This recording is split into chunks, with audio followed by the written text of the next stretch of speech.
कामाक्षी के साथ भी कुछ ऐसा ही तो हुआ था। जब जीवन में सभी कुछ सही चल रहा था, तब अचानक ही चंद दिनों की बीमारी झेल कर जीवन साथी साथ छोड़ गए। जिस बेटी की शादी बड़ी धूमधाम से की थी, अचानक ही वो भी पति का घर छोड़कर मायके आ गई। उसका पति एक अजब सैडिस्ट जीव था, जिसे वो पिछले 2 वर्षों से झेलती आ रही थी। सर्द रातों में झगड़ा होने पर मार पीट कर उसे घर से बाहर निकाल कर दरवाजा बंद कर लेता। धीरे धीरे मार पिटाई तो रोज की बात हो गई, लेकिन पिछले दिनों कई बार उसे घर से बाहर निकाला गया। संकोचवश उसने ये बात किसी से नहीं कही। दहलीज पर बैठकर जब रात भर उसे ठिठुरना पड़ता, तो एक दिन वो खूब झगड़कर और अपने पति का सिर फोड़कर घर से भाग आई। ठीक ही किया मेनका ने, पढ़ी लिखी थी, बढ़िया नौकरी थी, क्यों बर्दाश्त करती ये सब। अब तो दोनों का तलाक भी हो गया है, लेकिन कामाक्षी अपनी बेटी को अकेला देख देख कर पगलाई और व्याकुल होती जा रही थी। कोई भी तो ऐसा नहीं था पास में जिससे अपनी परेशानी बांटती। उल्टा लोग बातें ही बनाते 100 तरह की। जितना कामाक्षी परेशान रहती, मेनका उतनी ही निश्चिंत रहती। कामाक्षी जी जान से चाहती थी कि मेनका की दोबारा शादी हो जाए और वो पूरी तरह सुखी रहे। इस चिंता ने उसके मन का सुख चैन हर लिया था। कामाक्षी की हर रात आधी नींद से गुजरती। उसे लगता कि कहीं ऐसा ना हो कि उसकी बेखबर नींद में मेनका के लंबे अनिश्चित भविष्य का कोई बुरा सपना आकर उसे डरा कर चला जाए। मेनका उम्र के 33वें साल में थी। अब उतार की यात्रा शुरू हो रही थी, लेकिन अब भी वो आकर्षक है, बल्कि इस आकर्षण में परिपक्वता और गहराई तो अब आती ही जा रही है। लेकिन अगर अभी उसने अपना जीवन साथी नहीं चुना, तो ऐसा ना हो कि बहुत देर हो जाए। कामाक्षी को अपना समय याद आया जब वो युवा थी और उसके पिता उसके विवाह के लिए चिंतित थे।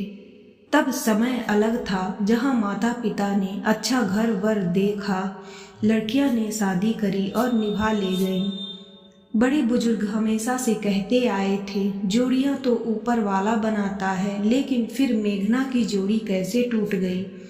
पता नहीं मेनका का दूसरा विवाह हो सकेगा या नहीं। कामाक्षी को बहुत पहले का कुछ याद आया और वो चुपके से मुस्कुरा दी। एक चेहरा, एक युवक, उसकी गहरी आंखें जो काफी पहले एक विवाह में गई कामाक्षी को लगातार देखती रही थी। विवाह के घर में बीता वो एक सप्ताह, उस युवक से कुछ कुछ बातें, मीठी मीठी नोक झोंक, साथ ही लड़कियों का छेड़ना। कामाक्षी का मन रोमांच से भरा हुआ था। उस समय कामाक्षी के दिन सोने के और रातें चांदी की हो चुकी थी। मन चाहा वर जो मिल रहा था। कितने कितने सपने बुन लिए थे उसने अपने भावी जीवन के लिए। फिर जब सगाई का दिन पक्का हुआ तो सबने कामाक्षी को भाग्यशालिनी कहा, लेकिन सगाई से ठीक 2 दिन पहले ही वर पक्ष ने बहाना बनाकर रिश्ता तोड़ दिया। घर वालों सहित कामाक्षी पर भी वज्रपात हो गया था। जैसे कितने दिन वो झूठी मुस्कान लिए सबसे छिप छिप कर रोती रही। उसके माता पिता दुखी थे। कामाक्षी की माँ जब तब लड़के वालों के परिवार को बद्दुआ देती, कोसती। बाद में पता चला कि भरपूर दहेज के लालच में वर के पिता ने बेटी की शादी दूसरी जगह तय कर दी थी। कुछ समय बाद कामाक्षी की शादी भी कहीं और तय हुई और जीवन में तमाम उतार चढ़ावों को पार करती हुई कामाक्षी पति के साथ निभा ही ले गई। 35 बरस का साथ रहा उन दोनों का। पीछे मुड़कर देखती है तो कहीं कोई शिकवा शिकायत नहीं दिखता। लेकिन अब समीर का इस तरह अचानक जीवन में मझधार में छोड़कर चले जाना और मेनका का तलाक, वो नहीं समझ पा रही थी कि क्या करे। आमतौर पर उसने देखा कि एकाकी लड़कियां रूखी और चिड़चिड़ी हो जाती हैं, लेकिन मेनका तो तलाक के बाद और भी काव्यात्मक और कोमल हो गई थी। काफी खुश रहने लगी थी, अपने पर कुछ अधिक ही ध्यान देती थी, कहीं कोई निराशा उस पर हावी नहीं थी। एक दिन बारिश के मौसम में जब मेनका बरसती घटाओं के साथ गुनगुनाती हुई गमले में अकेले लगे गुलमोहर से बतियाते हुए उसे मोगनवेलिया के बीच सरका रही थी, तब कामाक्षी ने उसे रोककर पूछा, तुझे अगर कोई लड़का पसंद हो तो तू ही बता। नौकरी करती है, बाहर जाती है, कितने लोगों से मिलना जुलना होता होगा, कोई तो पसंद होगा। कुछ पल मेनका चुप होकर माँ को देखती रही। माँ, एक लड़का है, मुझे पसंद है और मैं भी उसे अच्छी लगती हूँ, लेकिन उसका 2 बार डिवोर्स हो चुका है। 2 बार। कामाक्षी जैसे आसमान से गिरी, वो आंखें फाड़े बेटी को देखती ही रह गई। 2 बार डिवोर्स और अब तीसरी बार शादी। हे भगवान, क्या कह रही है लड़की? क्या गारंटी है कि तीसरी बार भी शादी निभ सकेगी या नहीं? उसके एक बेटी भी है माँ, और वो भी मुझसे बहुत प्यार करती है। मेनका ने सहज भाव से बताया। कौन वाली शादी से बेटी है, पहली या दूसरी से? चिढ़कर कसौले स्वर में कामाक्षी ने पूछा तो मेनका जोर से हंस पड़ी। दूसरी शादी से माँ? पहली वाली तो अपने फेसबुक फ्रेंड के साथ ही कहीं चली गई, क्योंकि वो राघव से अधिक पैसे वाला था। राघव की पहली शादी तो 6 महीने भी नहीं टिकी, फिर दूसरे से क्यों तलाक हुआ? इसने छोड़ा उसे कि उसने जरूर लड़के में ही खोट होगा। कामाक्षी दुखी थी कि मेनका ने कैसा लड़का चुना है अपने लिए। मेनका ने कामाक्षी का सफेद पड़ता चेहरा देखा तो कंधे से पकड़कर उसे सोफे पर बिठा दिया। बोली, फिर तो समझ लो माँ कि पूरे खानदान में ही खोट है, क्योंकि राघव के पिता का भी डिवोर्स हो चुका है। तब तो तू स्वेच्छा से कुएं में कूदने जा रही है। एक बार धोखा खा चुकी है तो दोबारा कुछ ऐसा मत कर कि पछताना पड़े। कामाक्षी ने रोने को हो आई। माँ, एक बार राघव से मिलो तो तुम्हें पता चलेगा कि मेरा चुनाव गलत नहीं है। राघव के दूसरे डिवोर्स का किस्सा भी तुम्हें बता दूं, ताकि बाद में कोई सवाल जवाब ना रह जाए। जिन दिनों राघव विदेश में था, उसकी दूसरी पत्नी उसे छोड़कर एक विदेशी के साथ चली गई, क्योंकि उसे वापस इंडिया आना ही नहीं था।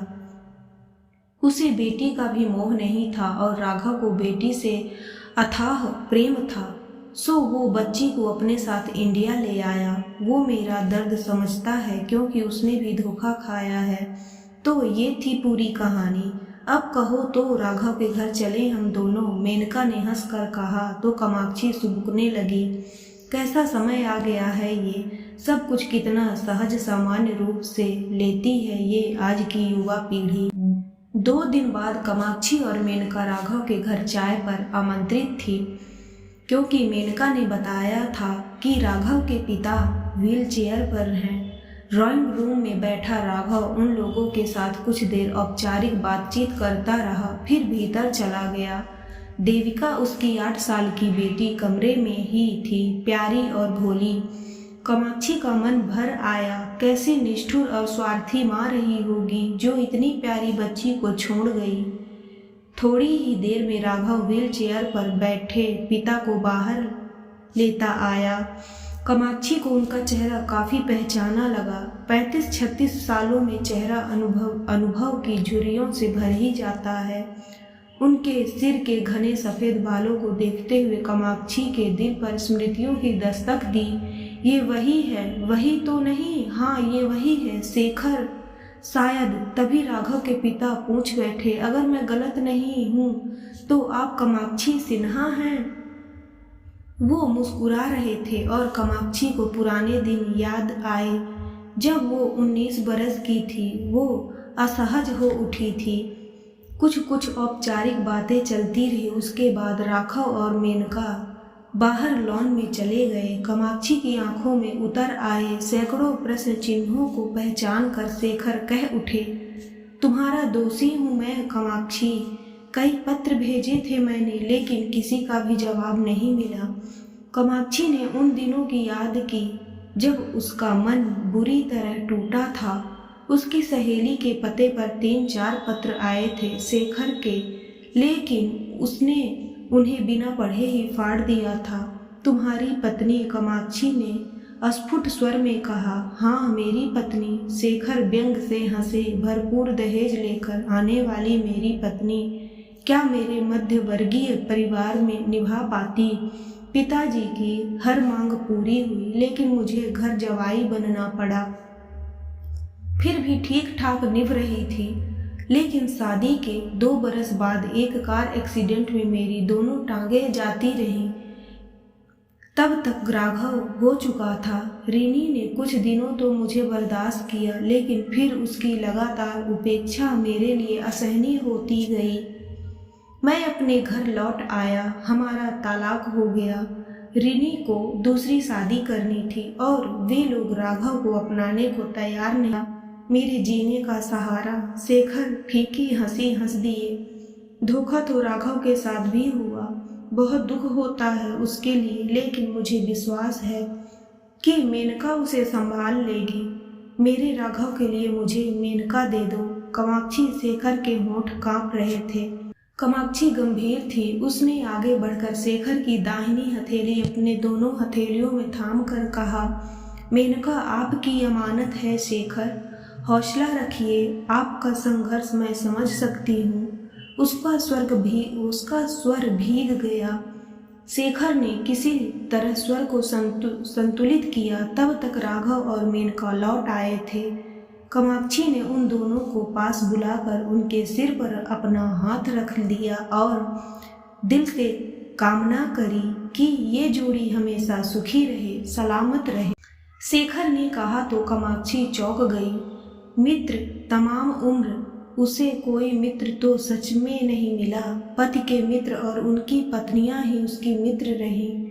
अब जीवन की सांझ बेला में शेखर जैसा मित्र। शेखर की आंखों में एक उदास याचना थी।